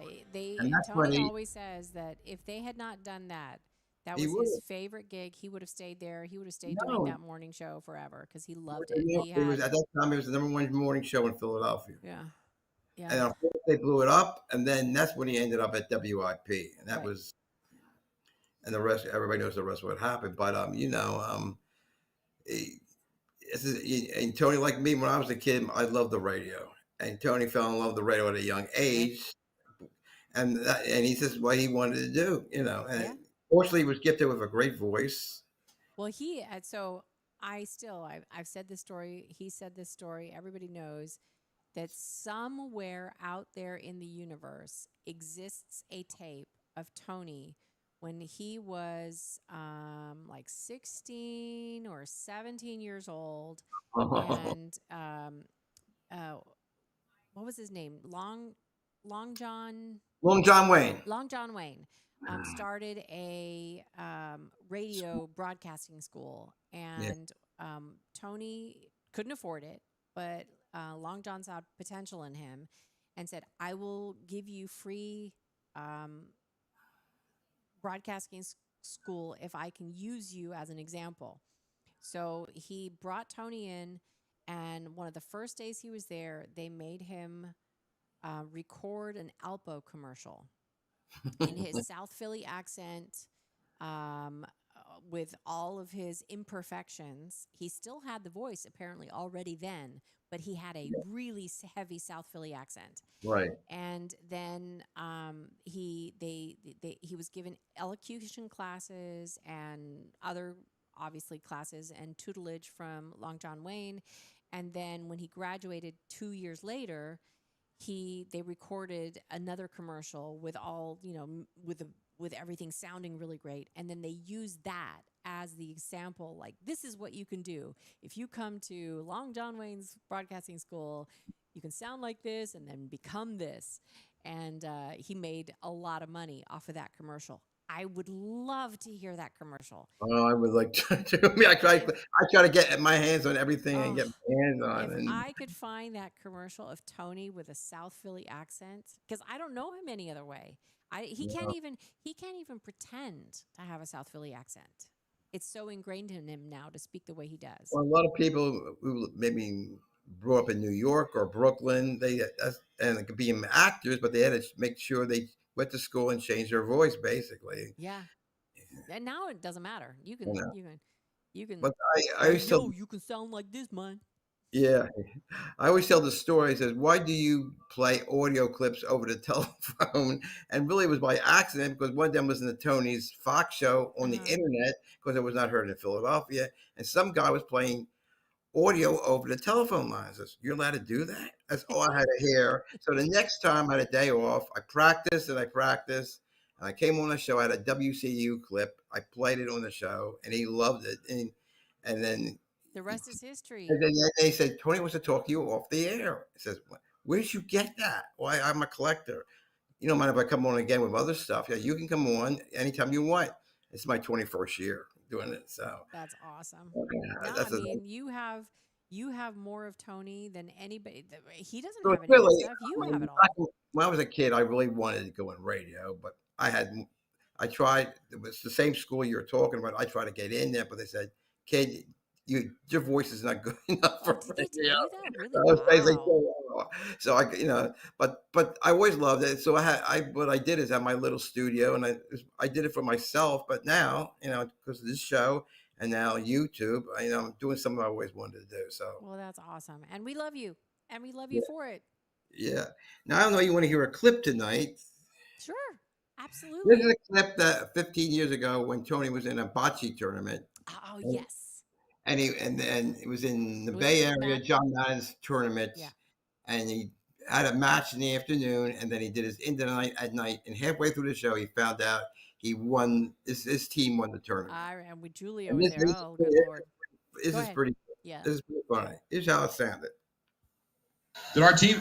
I see Mariucci jumping up and down. Did we win? Did we win? Is it a final? It is a final now. It is a final, Tim. The Dogs of War have just won back-to-back Madden Mariucci championships. I am a champion, Tim. Radar Ron, can you play We Are the Champions or some sort of hokey champion song tonight to commemorate this unbelievable moment? It is a final now. 10-8. And the trophy is coming out, Tim. The trophy, I feel like Ryan Seacrest, New Year's Eve in Times Square in New York City.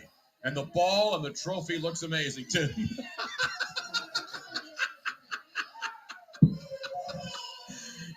877-996-6369. Yeah, we better take a break and come back, and then we will have the championship presentation here tonight. Jim Nance is going to come out and present the trophy, and then I think Bob Costas will come out. How are the shake my patrons hand. there at the? What's that? How are the patrons doing The there? patrons are doing fine. They're really drinking, and the celebration will commence right now, Tim.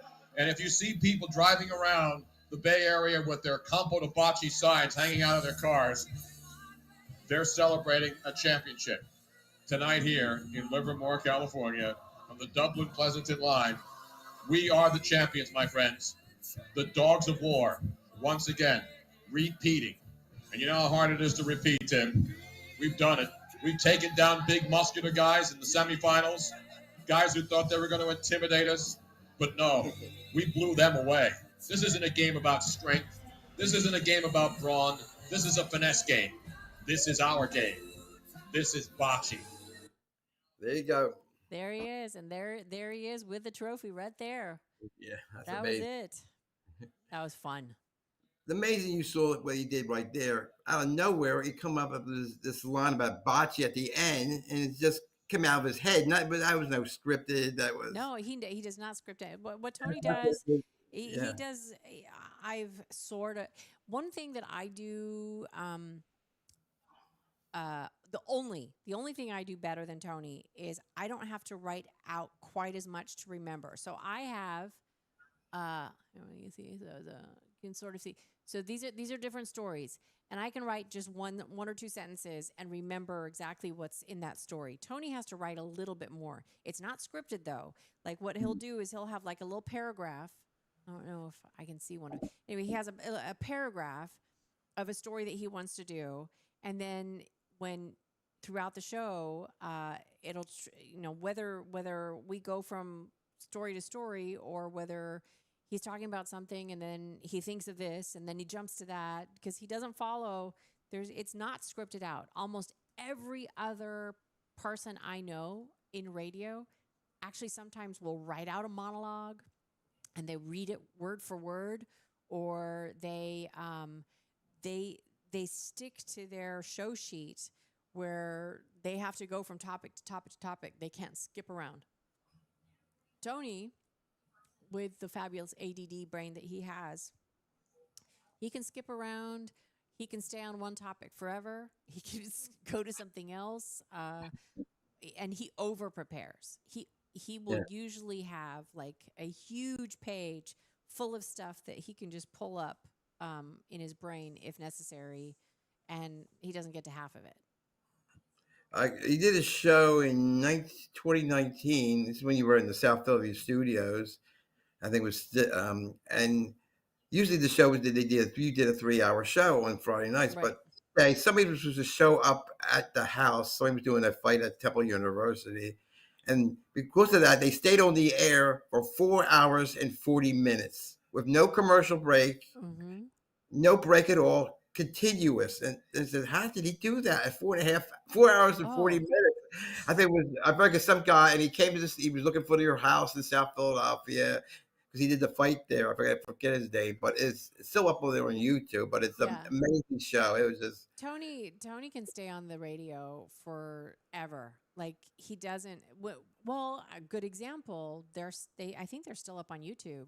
When we were in Las Vegas for the Super Bowl a couple of years ago, our morning show host. This is when we launched TBSN. And our morning show host got really, really sick. And he wasn't able to come down. So Tony went on starting at 7 a.m. Vegas time. And then as we're going, our afternoon show host got sick. So Tony stayed on the air from 7 a.m. to 4 p.m. nonstop.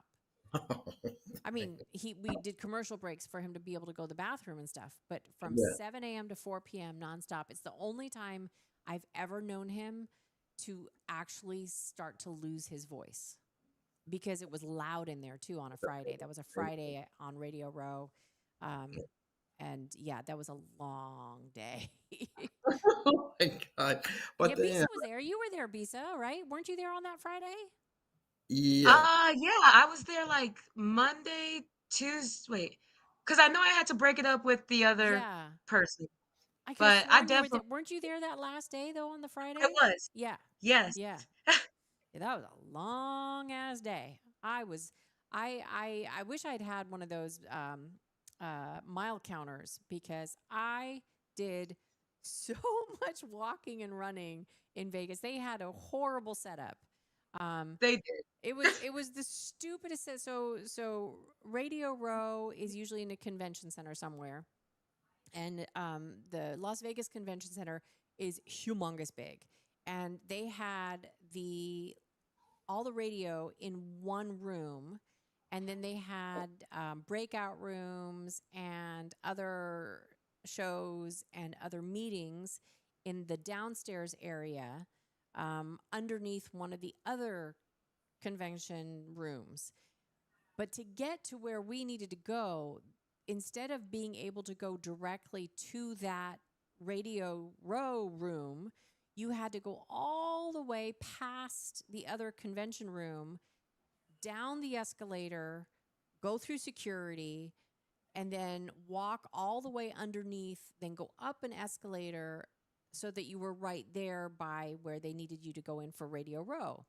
Well, if you had to do something else, like go greet a guest and bring them in, or go get lunch, or grab something from even if you had to go to the uh, uh, business center to grab like photocopies or something like that, they didn't allow you to just backtrack. You had to go all the way around and then back down again through security and then back up. It was ridiculous. Stupid, stupid, stupid.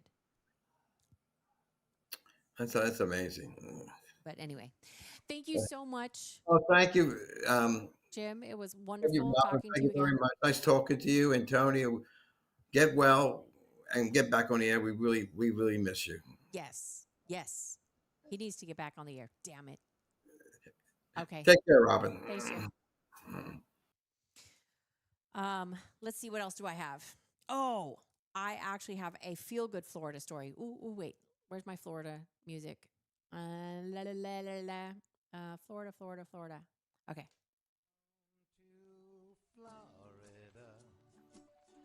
Welcome you to the Sunshine State. Let me find my They're kicking back and story. soaking up the rays every day. Damn it, Bisa, why can't you be here in person?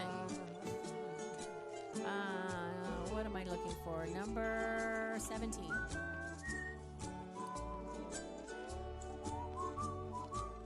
Okay, this is actually a video that I'm going to play that is an awesome. This is a hero dog that saved his grandma. So this is not even this woman's dog. This is her son's dog that saved her, but it is a standalone. So it is a dog that led the deputy to an injured grandmother in Florida, and you have to see the story. What a freaking good boy. Oh, wait, I have to change this back to this so you can see the whole shebang thing. And then I'm going to turn it here and then turn this on. All right. It never takes more than 10 or 15 minutes. It's almost an hour now. It's over an hour now. Okay, do you know what breed the dog is? The dog's he's just a 100-pound dog. Okay.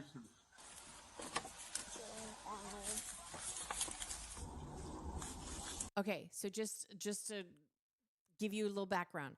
So this is the husband who called police to let them know that his wife, who is elderly, was taking their son's dog on a walk and she did not come back.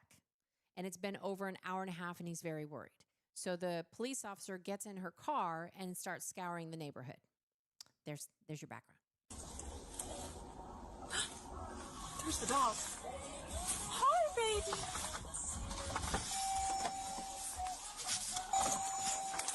Hi, baby. Where's your mama? Hi. Hi, where's your mama? Where's your mommy? Hold on. Hold on, where's your mama? Tell me where mama is.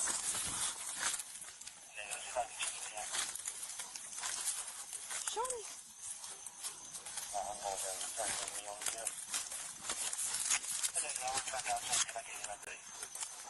Ma'am?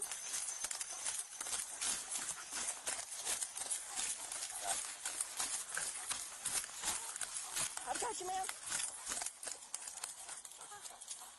322, I've located her. Oh, hey, ma'am, can you tell me what happened? Oh, can you tell me what happened? Are you okay?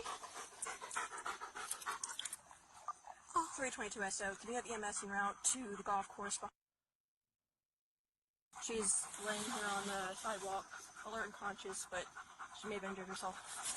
Where were you when found you? I was in front of that house right there. And then the dog ran up to me. I was right out here. And the dog brought you over? Mm-hmm. He wouldn't leave. He kept coming back to me. Mm-hmm. He ran up to my car and I said, bring me to your mommy, and he ran back here. He come up to your car? Mm-hmm. Good boy. Sweetheart. Good boy. Very good boy. I'm not even his owner. I'm his grandmother. Oh, you're such a good boy. You're so good. You're so good. Oh, Eeyore, you're a good boy. Grandma loves you. Good boy, Eeyore. Is that not the best ever? Bisa, are you there? Uh-oh. Did we lose her? No, I'm Oh, here. okay. For some reason, when I clicked it, it wouldn't do Okay. it. But no, that I love puppy Isn't that stories. just adorable? And what a good boy. Like, and then she was saying that the dog wouldn't leave her side, kept coming back to her, but then he left, he found the cop and brought him back. It was so That's such a awesome. good boy. What a good He's such a boy. good boy. His No, name, I'm not talking to you, puppy. and See, then my puppy, I'm talking to him. he's like, I'm a good boy too. Yeah, and the dog's name was Eeyore. How awesome. I Oh, know. Isn't that awesome? I was oh like, my oh, that's such a God. great story. Um, Brian Wagner, Robin, was it Margarita flu? Oh, you mean in Vegas when everybody? No, I don't. There was a really bad stomach bug going around that a lot of people got sick in Vegas that year. I know that there, I heard about so many people on Radio Row that were down for the count. While they were there, they were hugging the porcelain gods, and I don't think it was the margarita flu. I think it was a real bug. Um, but I know that our morning guy, yeah, he's a big gambler and uh partier, and he was not partying. He was in his room for most of the time. So anyway, what else? David in South Carolina. Miss Robin, I just jumped on. Is Tony here as well, or is he still not feeling well? David, he was supposed to be here, and he took a turn for the worse. I mean, he's not like down for the count. He is not as sick as he was by any means whatsoever. He just he gets dizzy, and he gets tired suddenly, really, really easy. And the doctor said that colitis, this is normal. This is a normal recovery where because colitis drains you literally. It also drains you of nutrients and all sorts of stuff. So you're dehydrated. So he's on doctor's orders to drink lots of water, which he's not doing. I'm 100% positive he's not drinking it much. And they also told him to up his salt intake so he retains the water more. I know. That's weird because, like, for the last 15 years, the doctors have been saying, cut out salt, cut out salt. And now all of a sudden he has to take salt. But anyway, that was, so yeah. So he apologizes. He's upstairs. He's like, I can't make it down. I'm like, all right, I'm going to soldier on with Bisa. and we're going to make this happen so people don't come on and go, what the fuck, man? Why are you guys again not showing up? So we're showing up. Let's see. Oh, one of the things that I wanted to say, big, since Tony was receiving all these prayers and well wishes, um, the Tennessee factory that blew up, horrific, horrific. I saw some of the footage of it. There's 19 people that are unaccounted for, and it's not looking good. I think some people they already knew were dead, so I don't know what the total death count is going to end up being, but it is a horrible situation. I don't know any of the details. Do you know any more of the details, Bisa, about have they decided, other than an accident, was there anything? Uh, I'm not 100% myself. Let me see if I can find. Maybe somebody else knows if they were watching the news. That I let's see, Tennessee. It was a munitions plant, a like a bomb factory. Um, let's see, Tennessee military explosives plant that blew up. And let me see if I can find, like, there was nothing left of it. The entire building is just gone. So I can't imagine that they are going to find anybody. Let me see if I can get but here, if you look at, I mean, look at that. There's nothing left. Can you see that? I don't know what it looked like before, but that's the entire earth has That's been insane. the earth has been flattened. It is uh, as if the building wasn't even there. I mean, it's just horrible. So my prayers go out to everybody's family. Um, yeah, it happened. The only, I think, maybe blessing, good thing was that it happened at 7:45 a.m. local time. So maybe not everybody was there, but there are definitely enough people there that it's just a horrible, horrible tragedy. Um, let's see, what else do I have?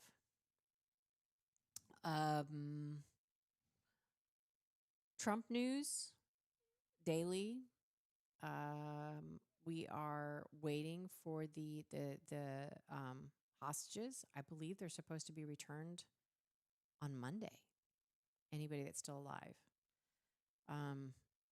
That's just amazing. It's amazing that he was able to broker this deal. Let's see if Hamas actually follows through. It's not exactly like they're the most trustworthy people. So we'll see what happens there. Letitia James, who went after Trump for some of his, what she said was bank fraud, mortgage fraud, and it turned out that all the banks that he, if you recall, she claimed that the reason why they arrested him and prosecuted him was that he claimed his properties were worth less than they really were to be able to get a bank loan. The bank said, yeah, but he paid back the bank loan and with all the interest that he was supposed to. So we're fine. And she said, I don't care. I'm going to prosecute you anyway. Well, I'm feeling a little bit of schadenfreude, and I'm sure that other people around this are feeling the same way because Letitia James, the New York uh, um, attorney that did this, is now being accused of bank fraud herself, of mortgage fraud, because she lied on her applications for loans, saying that two homes that she purchased were going to be her primary, and neither one of them were, and she was using them as rentals, which is illegal because if when you have a mortgage loan for a primary home, you get a better interest rate. Then so this would have saved her a lot of money by lying. So what goes around comes around. What else? I have other stories, but they're boring. And look at that. We're like an hour and 45 minutes in. on the very first show that I have done completely on my own. Well, no, I take that back. I'm sorry. Bisa is here, so it's not completely on my own. I don't even know what I would have done if I had had to actually not had anybody to talk to. How do people do that? Do they just talk to the wall? I think they just speak into the mic and just pretend like they're maybe sending like a voicemail or something. I don't know. I can't I don't think I could do it. I don't think that I could do like a 3-hour show just hearing my own voice constantly. I mean, I do like to talk, but I don't think I could do that. Joe says I talk into a pair of computer monitors. Brian Wagner, doesn't colitis cause anal fissures? Um, it might. Thank goodness that's not the case here. Tony had that years ago. Anal fissure, not fun. Um, don't recommend it. Play Action Reel says I missed the Michael Irvin party. Yes. Well, you didn't miss much because Michael was supposed to be there, but Michael's also very known to be booked at different parties. He gets so here's what happens. Let's give you a little background into so all these celebrities, like the big names like Michael Irvin or whoever, they get paid an appearance fee to show up at parties. So, like $10,000 or more. And then the parties can then put out ads saying, come pay $500 entry fee to be at a party. And these are all the celebrities that are going to be here tonight. And you can meet them. Well, what happens is that there are either no shows because they got paid for more something somewhere else, or they'll show up, stay there for their minimum 10 minutes, 15 minutes, half an hour, and then they book it. And then they go to another party where they also got paid $10,000 to show up. So if you are a big name celebrity, it is very, very lucrative to, and that's how come you see all of these parties, the Playboy party, the ESPN party, the whatever parties that there are. There's so many of them in Super Bowl week, and they can then put on there these long list of people that are absolutely going to be here. It's not going to happen. And Michael is, God bless him, known for booking as many as he can and then either not showing up because he got paid more somewhere else, or he just does the shows up so that he can say that he actually was there, and then he goes somewhere else. So he was not there at that party. What else?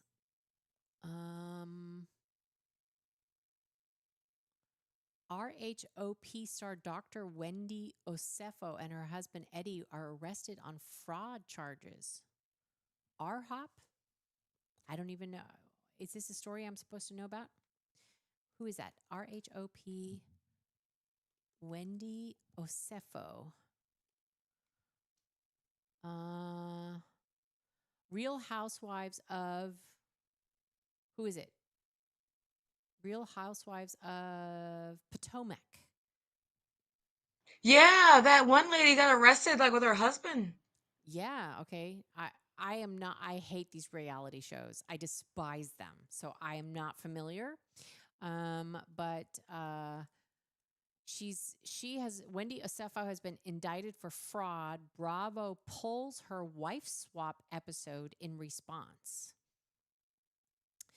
I don't know who they are, and honestly, I could care less. Like I'm one of those. I really these reality shows I find so disgusting because they are so fake. They're so over the top, and I know people are addicted to them. I know there's a lot of people that it's like their comfort show where they can just like zone out and not think about anything. It's their guilty pleasure. That's fine if you like it, but I'm not one of them. Like the Kardashians, I despise. I'm absolutely Tony and I are lockstep in hating the Kardashians because any show that started with your mother pimping you out for a porn show for porno, there's something seriously wrong, and I don't know how. I don't want to promote or have anything to do with that. I don't want to. I don't want to watch it for one single second and give any credence to it. I think it's gross. Like I think about that. Like think about what you were watching when you are allowing your children or your especially your daughters to watch that show and think about imagine if you're a guy, imagine your wife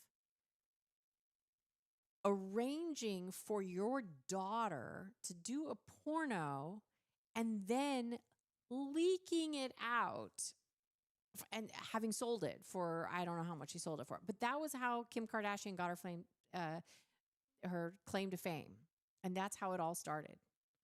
Was because her mother sold her porn video. That's just gross, and all these little girls look up to her. I find it just disgusting. But who am I? Delco dude, Robin, how about the Jersey Shore Losers reality show? Again, like there's all these reality shows. I have no clue. I'm trying to think if there's we did watch Tony and I for a little while were interested in Naked and Afraid. Mostly because we wanted to see like all the different gross things that they had to eat to survive. I actually thought Naked and Afraid, it was a reality show, I know. But they were really out there and they were really like trying to figure out how to not die. And I know that there's cameras and somebody would have probably stepped in if a hyena tried to attack them, but I don't know. Sometimes they looked like they were out there all on their own. And I think that especially at the beginning when the budget wasn't as big, I think that they brought their own cameras. So they truly were out there by themselves. Insane, especially when they had to go through waters and there were like crocodiles and gators and snakes and stuff, and they're waiting and they're naked. They're naked. So that was kind of like a shiver show that you had to watch just to see if they would make it through another day. Matt Raposa, I can't even begin to describe the level of loathing I have for anything Kardashian. Thank you. It's just gross. Like the entire family is tainted with their beginnings of that's how they first became famous. Like, how can you respect anything afterwards? The only, if I was going to say something good or give a compliment about the Kardashians, is I have to say that their mom did a hell of a job with marketing. Like she really was a great marketer. But that's the only thing that I can say that is somewhat positive about it, because she shoved everything, like she knew how to sell it, and she did. The only reality TV I watch is sports. Yep.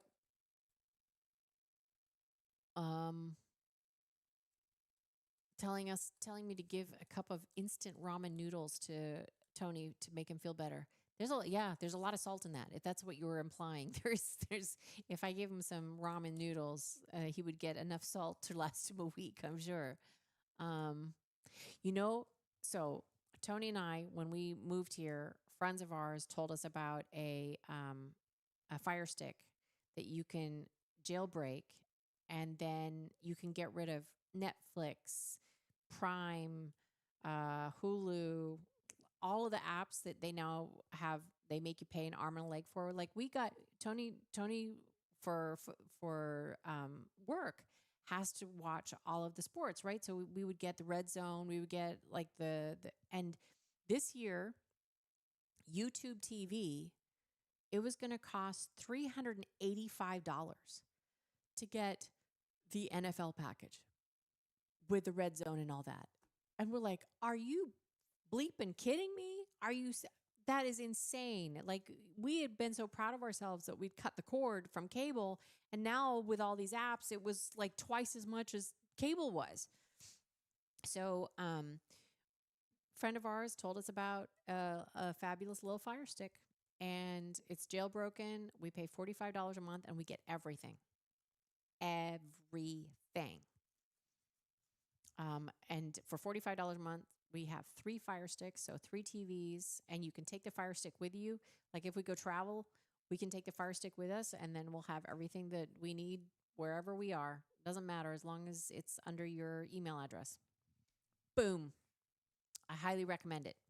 Delco, yes, she was a whore master, to be honest. She is absolutely, she was a pimp. She was a madam to her own daughter. Gross. Bisa, what am I forgetting? I don't think you're forgetting anything, really. Is there anything that anybody else wants me to touch upon, discuss? I can't believe I actually did 2 hours. I have to say, I'm pretty proud of myself.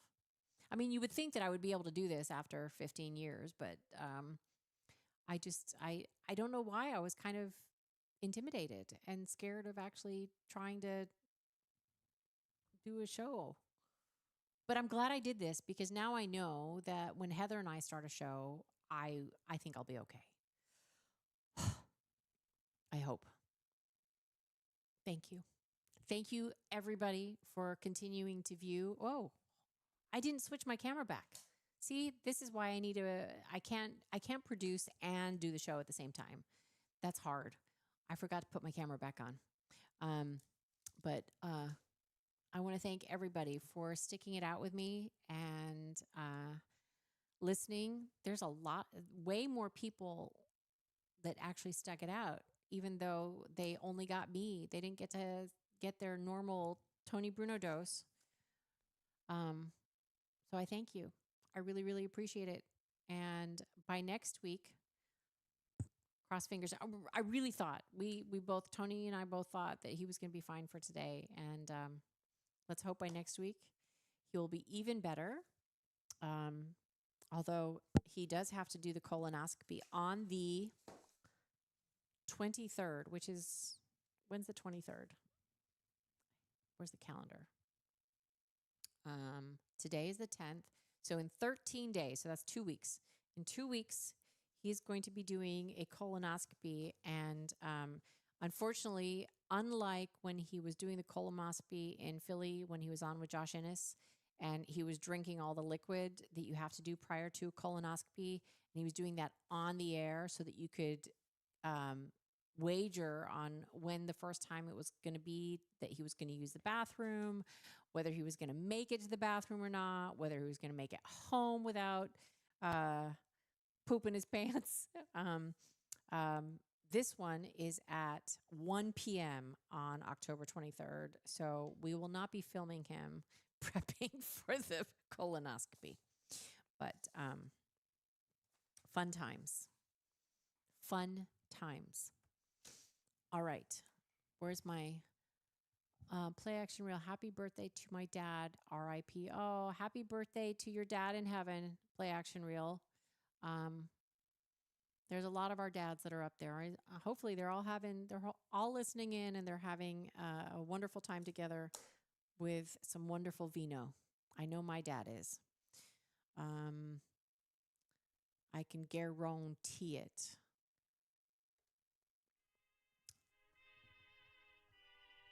All right, everybody. With the weekend coming, you guys all have a wonderful, wonderful weekend. If you are in New York, be careful when you're driving on a Saturday. That's the highest percentage rate of people having accidents are on Saturdays in New York for whatever reason. So be careful. Don't drive on Saturday. Just stay home. Let's hope that all of our sports teams do better than they did before.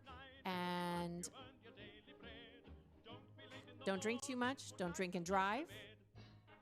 What else does Tony says? God bless America, because America is the greatest country in the world. Thank you very much for joining me, and I will see you here next week, hopefully with Tony. Good night to all the soldiers, we hope you're feeling bright, and Sergeant Major's been around and kissed you all good night. Good night, everyone, you've earned your daily bread. Good night, and so to bed.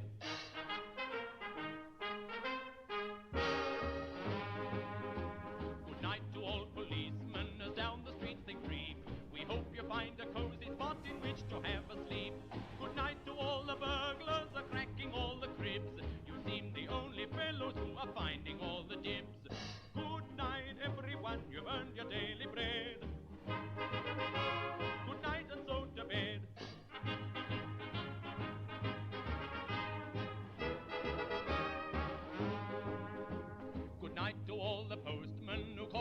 our address with welcome little letters that are marked OHMS.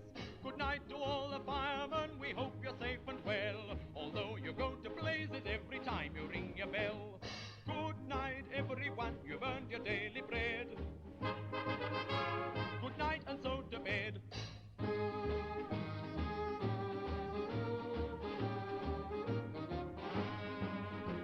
Good night to all the highbrows, we think it is a lark to play what we are playing when you're wanting Mr. Mark. Good night to all our authors who write us books galore, and though we don't know which is best, we know one who is sure. Good night everyone, you've earned your daily bread. Good night and so to bed.